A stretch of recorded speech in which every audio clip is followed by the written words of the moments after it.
आज हम गुफ्तगू करेंगे कि जो कल CIC के बारे में जो फैसला लिया गया कि क्योंकि अब यूनियन टेरिटरी बन गए जम्मू एंड कश्मीर और लद्दाख, तो यहाँ पे काफ़ी कमीशंस जो थे काम कर रहे थे 5 अगस्त से पहले, और पर्टिकुलरली 30 अक्टूबर जिस दिन रीऑर्गेनाइजेशन एक्ट लागू हो गया, तो उसके बाद ये सारे कमीशन ख़त्म थे।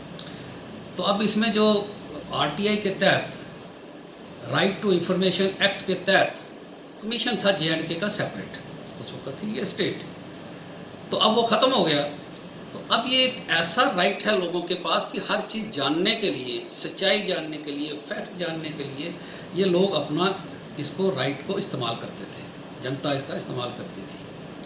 कल ये एक फ़ैसला लिया गया कि साहब जो चीफ इंफॉर्मेशन कमीशन पूरी कंट्री का है, क्योंकि अब ये यूनियन टेरिटरी है, तो वो आज से अपनी पावर्स एक्सरसाइज करनी शुरू कर देगा बाय वर्चुअल मोड्स।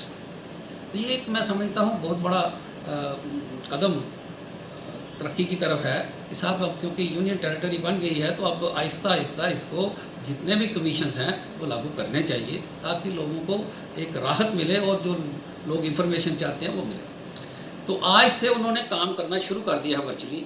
वो वर्चुअल मोड से लद्दाख की अपीलें और कंप्लेंट्स दोनों सुनेंगे, इसी तरह वो कश्मीर की अपीलें और कंप्लेंट्स जितनी भी हैं पेंडिंग कमीशन में, वो सारी जम्मू कश्मीर में जो पेंडिंग थी वो सुनवाई आज से शुरू हो जाएगी। इसी तरह से जम्मू में जो पेंडिंग है, जिस शख्स की भी पेंडिंग है, तो वो वर्चुअल मोड से उनको कांटेक्ट किया जाएगा व्हाट्सएप पे या दूसरे वर्चुअल मोड से, जिस तरह से भी बिगनिंग होगी, लेकिन वो आज स्टार्ट हो जाएगी। क्योंकि कल डॉक्टर जितेंद्र सिंह जी ने भी उन लोगों से मुलाकात की, चीफ इंफॉर्मेशन कमीशन वगैरह जितने भी मेंबर्स हैं, तो लेफ्टिनेंट गवर्नर साहब ने भी मुलाकात की और ये एक इसका आगाज़ का एक रास्ता बना दिया। तो ये भी एक इस दौर में बड़ी ज़रूरी चीज़ थी कि साहब ये सब ब्लॉक हो चुका था।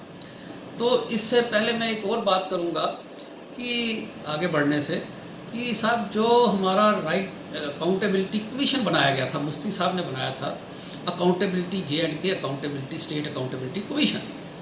तो उन दिनों बड़े सेठी साहब, जस्टिस RP सेठी, तो उसकी क्योंकि अकॉर्डिंग टू क्वालिफिकेशंस वगैरह वगैरह, तो वो सुप्रीम कोर्ट जज भी बन सकता था।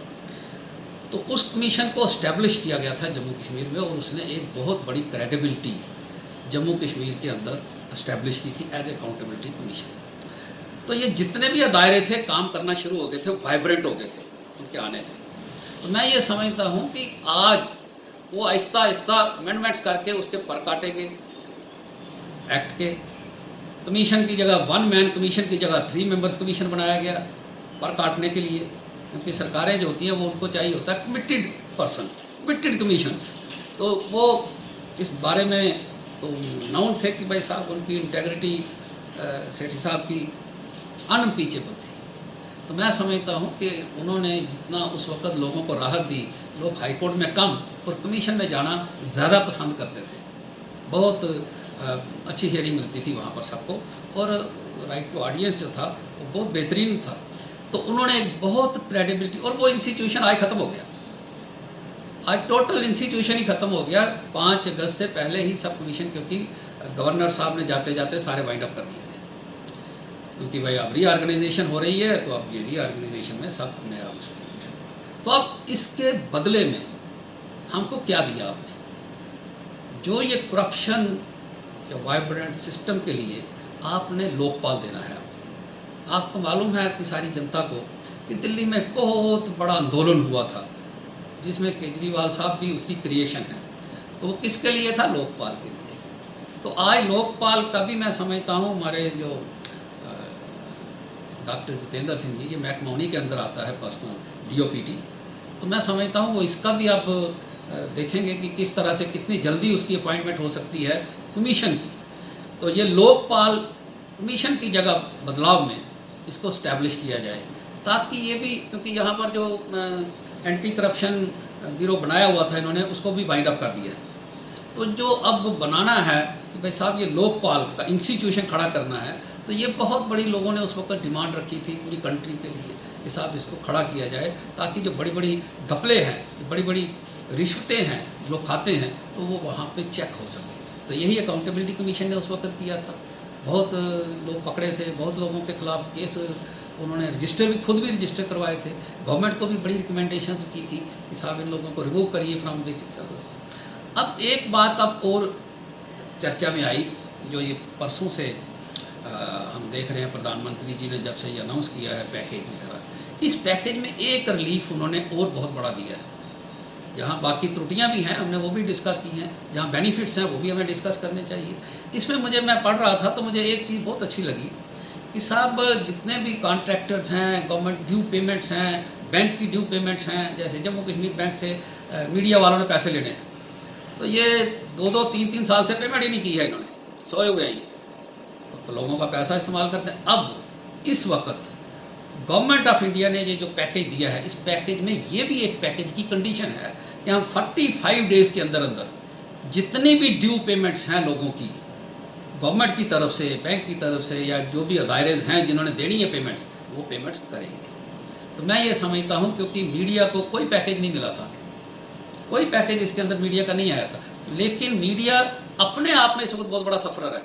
एक कोई भी इस वक्त जो इंस्टीट्यूशन चला रहा है, कोई भी शख्स, तो मैं समझता हूँ उसकी बहुत बड़ी बहादुरी है। मेरा सलूट है उसको कि साहब इस दौर में, जबकि मंदी का इतना ज़बरदस्त दौर है, आगे और भी आएगा, तो वो इस चीज़ को इस्टेब्लिश किए में ये फोर्थ पिलर उन्होंने खड़ा रखा है और लोगों तक अपनी आवाज़, लोगों की दुविधाएँ, लोगों की तकलीफ़ें पहुँचा रहे हैं। मेरी सबसे पहले तो लेफ्टिनेंट गवर्नर साहब से ये दरख्वास्त है कि साहब जितनी मीडिया वाले की जितनी पेमेंट है आज उनको ज़रूरत है, बड़ी 3-3 साल की उनकी पेमेंट्स फंसी हुई हैं, बराए मेहरबानी करके उनकी मीडिया वालों की पेमेंटें रिलीज़ करवा दें।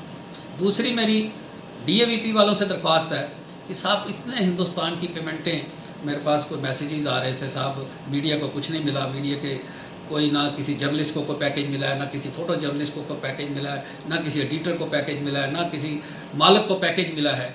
सो इंडस्ट्री जो है ये भी एक इंडस्ट्री है, जो फैक्ट्री है जहाँ पे ये बनती है अखबार, एक होता है अखबार बनाने का प्रोसेस, एक होता है उसको छापने का प्रोसेस। तो मालिक को दोनों देखने हैं, जो मालिक होता है अखबार का उसको दोनों प्रोसेस देखने हैं। तो वो प्रोसेस में जो जितनी पेमेंटें उनकी 2-2, 3-3 साल की फंसी हुई हैं, आज इस पैकेज में उन्होंने अनाउंस किया है, सरकार ने खुद ही, कि 45 डेज़ के अंदर हम क्लियर करेंगे। हालांकि जो JNK में तो ऑलरेडी पब्लिक गारंटी एक्ट था कि साहब कोई भी काम किसी भी दफ्तर में पेंडिंग हो तो वो विद इन स्टिपुलेटेड पीरियड किया जाएगा, लेकिन जम्मू कश्मीर बैंक ने तो कभी किया नहीं। लेकिन अब क्योंकि सरकार इस वक्त राष्ट्रपति रूल लगा हुआ है जम्मू कश्मीर में, और गवर्नर साहब, लेफ्टिनेंट गवर्नर साहब जो हैं वो खुद हर चीज़ का संज्ञान ले रहे हैं, चीफ सेक्रेटरी साहब बहुत ईमानदार आदमी हैं, वो हर चीज़ को बड़ा माइन्यूटली देख रहे हैं, एक एक चीज़ का नोटिस ले रहे हैं। तो मैं समझता हूँ कि मीडिया वालों की जितनी पेमेंट्स हैं बराए मेहरबानी करके उनकी रिलीज़ कर दीजिए। ये बहुत बड़ा पैकेज नहीं है, बहुत बड़ी इंडस्ट्री है इस वक्त, आपने उधर से भी इनको कोई रिलीफ नहीं दिया है। बाकी जो आप रिलीफ दे सकते हैं, अभी शायद 1-2 रिलीफ और अनाउंस होंगे, मैं समझता हूँ अगर दे सकते हैं तो मीडिया का ज़रूर उनका ध्यान रखना चाहिए, जर्नलिस्ट का, फ़ोटो जर्नलिस्ट का, मालिकों का, बाकी जितने भी इसमें जो पैकेज है वो जो मैक्सिमम आप दे सकते हैं वो ज़रूर दीजिए। नहीं तो और जो जिनकी लिमिट्स हैं एक्सपायर हो गई हैं, इस वक्त पेमेंट देने की स्थिति में नहीं है, बराए मेहरबानी करके उनकी आप लिमिट्स को एनहांस कर दीजिए ऑटोमेटिकली 50%, 100%, जो भी गवर्नमेंट इस वक्त मुनासिब समझती है। और 2-3-4 महीने जैसे आप सबको इंटरेस्ट फ्री दे रहे हैं कि अक्टूबर तक या दिसंबर तक, तो वो मीडिया वालों को भी मिलना चाहिए बेनिफिट, उनको भी बेनिफिट दे दें आप लोग। मैं समझता हूँ कि जो इस दौर में आप गुजर रहे हैं ये सबका इस वक्त दायित्व बनता है। लेकिन ये जो इसमें जो फाइनेंस मिनिस्टर ने ये बात रखी है, ये बहुत बड़ी बात है कि साहब जिसकी भी ड्यू पेमेंट हम दे दें। अब एक बात और आती है जो मैं समझता हूँ कि जो ये पैकेज निकल कर आ रहा है वो आती है, मैंने कल भी बात छेड़ी थी कि बच्चों की फ़ीस के मतलब। अब बच्चों की फ़ीस के मतलब उत्तराखंड ने एक बहुत बड़ा डिसीजन लिया है।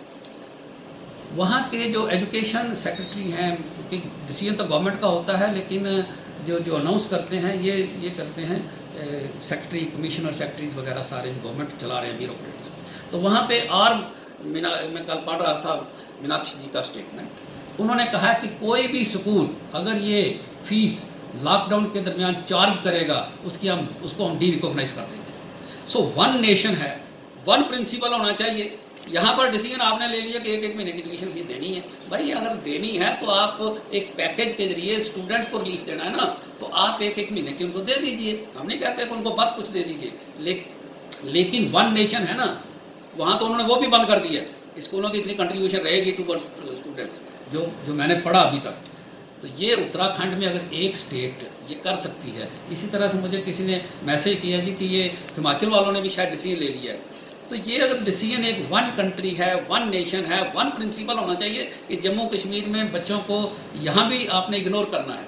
तो मैं समझता हूँ कि ये जो बातें छोटी छोटी हैं, तो यहाँ पे ये और भी हो सकता है आगे आने वाले वक्त में, ये क्योंकि दो अभी इनकी प्रेस कॉन्फ्रेंस लगता है बाकी हैं, तो कुछ पैकेज और भी आ जाएंगे। लेकिन जितना इस वक्त अनाउंसमेंट हुआ है, जितनी ये है, तो मैं समझता हूँ कि सरकार, लेफ्टिनेंट गवर्नर साहब, चीफ सेक्रेटरी साहब इसको रिव्यू करेंगे। और ये जो ट्यूशन फीस अगर देनी है स्कूलों वालों को, तो बच्चों को माफ़ कर दीजिए, बच्चों के पेरेंट्स को इसको माफ़ कर दीजिए। इस वक्त देने की स्थिति में शायद कोई भी नहीं है, क्योंकि लॉकडाउन में है और आगे भी पता नहीं अभी लॉकडाउन कितना चलना है, क्योंकि सरकार को नहीं पता है, स्टेट्स को, यूनियन टेरिटरी को नहीं पता है, हमको नहीं पता है। तो लिहाजा ये अगर उन्होंने फैसला लिया है कल किसी कमिश्नर ने या डायरेक्टर ने, जिसने भी, कि साहब 1 महीने की अब दे देंगे tuition fees month two month, तो ये सरकार को भी कर लेनी चाहिए।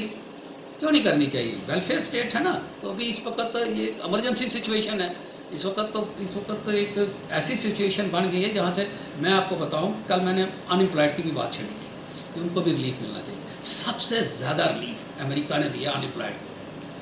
उन्होंने यहाँ तक भी दिया है कि जो पार्ट टाइम जॉब करते हैं उनको भी उन्होंने अनएम्प्लॉयड ट्रीट किया।